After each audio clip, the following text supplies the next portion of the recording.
Hi everyone, this is Bobby from bn-games.com, and we're here doing another classic capture. Today we're playing Ninja Spirit for the TurboGrafx-16.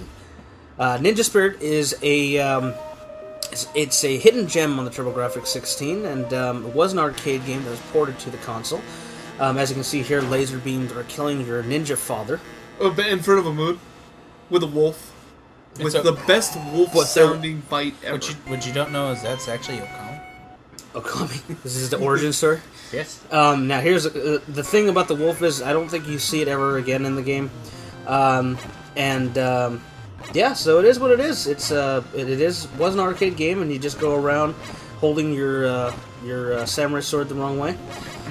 No, not the wrong way. The badass way. Let's get that right. I'm sorry. So you're Sephiroth? Yes, you're just not a badass. Oh, no, it looks like it's a reverse blade, so he's Kenshin.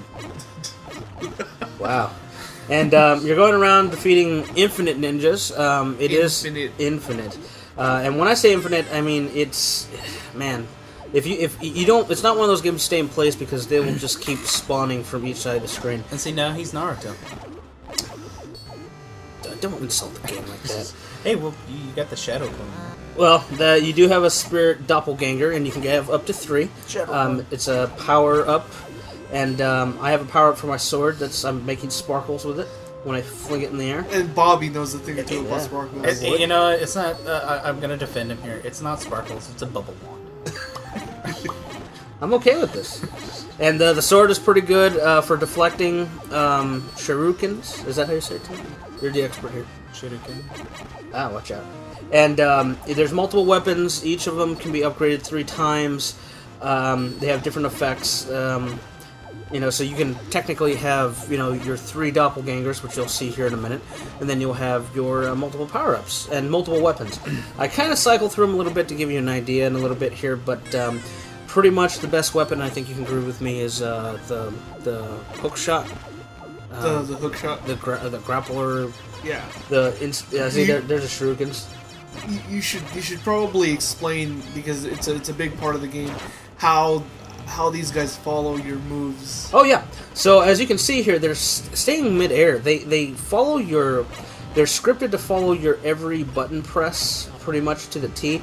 And as you'll notice, they're doing exactly what I'm doing. But they're delayed. Each one's delayed by like a second or two. Yeah. And you'll notice in the jumps that they follow the same arc that I've done with my primary. And if I stop at one point, they won't complete the animation. And just stay stuck in there, which is a tactic, which you'll see right here. I get them up a little bit, and then it just allows me to create more of a spread damage here. We're here at the first boss, which the game is not extremely visually impressive, but I think the boss, especially like this one, for example, is pretty impressive. Yeah, he's pretty impressive. Also, when he means by like doppelgangers, he actually means dance crew. I am raising the roof, as you can see here. And the bosses are, for the most part, extremely easy. The difficulty is in getting to the boss. I look at that. That was like no time at all. Yeah, that took no time. Now, there are different difficulty modes. There is the arcade mode, which is for purists. One hit, one death.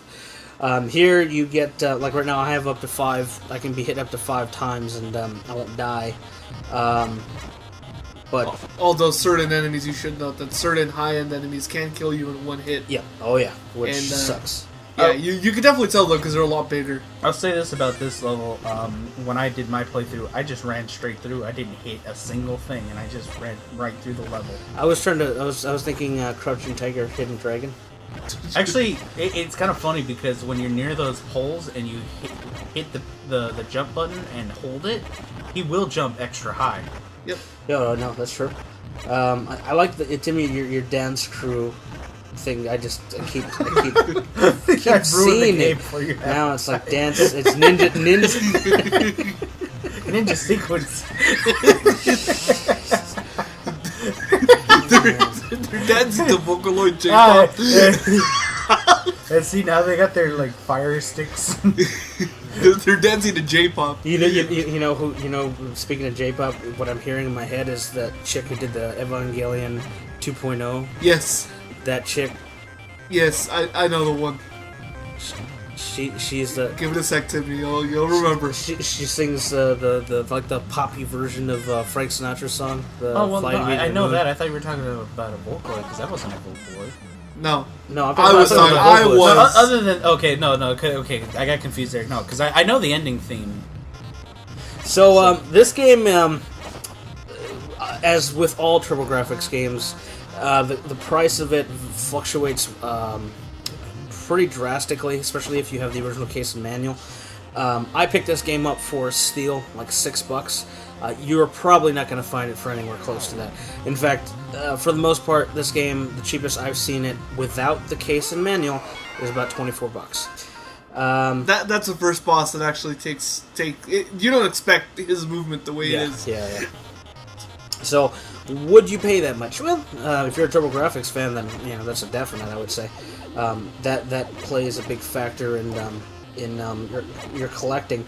And if you're looking for something that's highly replayable, I would say this is definitely it, especially if you set up the difficulty. Levels, like I said, the levels are much more difficult than the bosses, generally speaking, and they get challenging. It looks pretty good. I mean, it definitely doesn't look as good as the other two 16-bit consoles, just because of the limitations of the hardware. Yep. But I think the most impressive thing is the way it controls. Oh yeah. For me. Oh yeah. And I think you guys agree with that. Yeah. It controls really well. I know that. I believe in the first time I saw a video of this, it looks like a clusterfuck. You're like, oh man, how do you move? How do you control all that? But it actually, if you look at your main guy, the other two are just an extension of that. So you kind of you learn where they are and how to use them, along with the moves you already have, which is pretty cool. A good way to summarize the game, I don't know, I kept playing it and I kept thinking of like Ninja Gaiden on the NES. Maybe not difficulty-wise, but just how well it controlled. Yeah, well... Although this one, because of the way it's made, I think this one controls a lot better, obviously. But I kept thinking that mixed with maybe Castlevania. This one, you know what it reminds me of, actually? I would almost call it a spaceship shooter. That's how you have that level of fluidity control, and you have this screen clearing abilities. And by the way, this is a little later take because this level's kind of bitch. Yeah, that guy's... He's a pain in the ass. I didn't have any trouble with him. Well, the thing is, if you die and you lose your guy and you lose all your power-ups, that's what makes it difficult, is when you lose all your power-ups, you have to try to hopefully get them. Oh, I did too. All he needs is a chain whip. Yeah, well, he's got a white swing. Yeah. And, so would I recommend it? Wholeheartedly if you own a TurboGrafx-16 and you're looking to expand your collection. If you don't have a TurboGrafx-16, this is definitely not the game to buy it for. It's also cheap even by TurboGrafx standards. I mean, look, Bonk's Adventure, for example, which is one of the most popular ones, goes for $100, generally speaking, and it's just a platformer. And you can get it for, get different versions of it on different consoles. This is unique. This, like I said, was an arcade release and was only released on the TurboGrafx in a console version. So, yeah, I would say to get it. What did you think, Timmy? No, I mean, I really liked it. To me, if anything, it reminds me most of what I've ever played is like Castlevania. Yeah, Castlevania, yes. The big thing I like is I like the doppelgangers. I like how, you can almost, if you're skilled enough, you can almost get all three of them to do a different direction with the chain whip at the same time. Yeah, by knowing the delayed timing. Yeah, and even if not, it does have like those screen clearing abilities.